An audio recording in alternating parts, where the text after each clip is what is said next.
ବହୁତ ଦିନ ହେଲାଣି ମସଲା ମସଲି ଖାଇକି ବହୁତ ବୋର୍ ଲାଗିଲାଣି। ଆଜି କିଛି ହେଲ୍ଦି ଆଉ ଟେଷ୍ଟି କରିବା।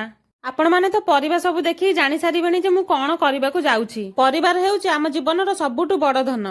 ଗାଡ଼ି ଘର ସୁନା ରୂପା ସବୁ ପଛରେ ପଡ଼ିଯାଏ, କିନ୍ତୁ ପରିବାର ସୁସ୍ଥ ଥିଲେ ଜୀବନଟା ସତରେ ସୁଖୀ ହୁଏ। ମୂଳା ଭଣ୍ଡା ବିନି ଆଳୁ ସାରୁ କଖାରୁ ବାଇଗଣ ବିଲାତି ପକେଇ ଗୋଟେ ଛୁଙ୍କ ବାଲା ହେଲ୍ଦି ଆଉ ଟେଷ୍ଟି ସନ୍ତୁଳାଟି ହବ। ସନ୍ତୁଳାଟି ଯଦି ଭୃସଙ୍ଗ ପତ୍ରରେ ଛୁଙ୍କ ନ ହେଲା ତାହେଲେ ସନ୍ତୁଳାଟିର ଟେଷ୍ଟ ଆସିବନି। ସେଥିପାଇଁ ମୁଁ ଚାଲିଲି ଭୃସଙ୍ଗ ପତ୍ର ଚୋରି କରିବା ପାଇଁ।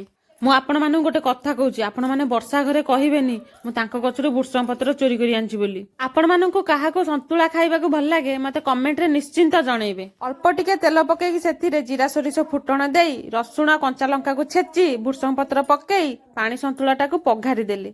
ଓ କି ବାସ୍ନା! ବାସ୍ନାରେ ତ ମୋର ପେଟ ପୁରି ଯାଉଛି। ସେଥିରେ ଟିକେ ଧନିଆ ପତ୍ର ପକେଇଦେଲି। ସନ୍ତୁଳାର ଟେଷ୍ଟଟା ପୁରା 2 ଗୁଣା ବଢିଗଲା। ଏବେ ଯୋଉ ଶୀତ ହଉଛି ରାତିରେ ରୋଷେଇ କରିବାକୁ ଜମାରୁ ବି ଇଚ୍ଛା ହଉନାହିଁ, ତଥାପି ରୋଷେଇ କରିବାକୁ ତ ପଡିବ ଆଉ। ମୁଁ ରୁଟି କରିବା ଭିତରେ ପୁଅ ଶୋଇ ପଡିଥିଲା, ତାକୁ ଟିକେ ଜବରଦସ୍ତ ଉଠେଇକି ରୁଟି ଆଉ ସନ୍ତୁଳା ଟିକେ ଖୋଇଦେଲି।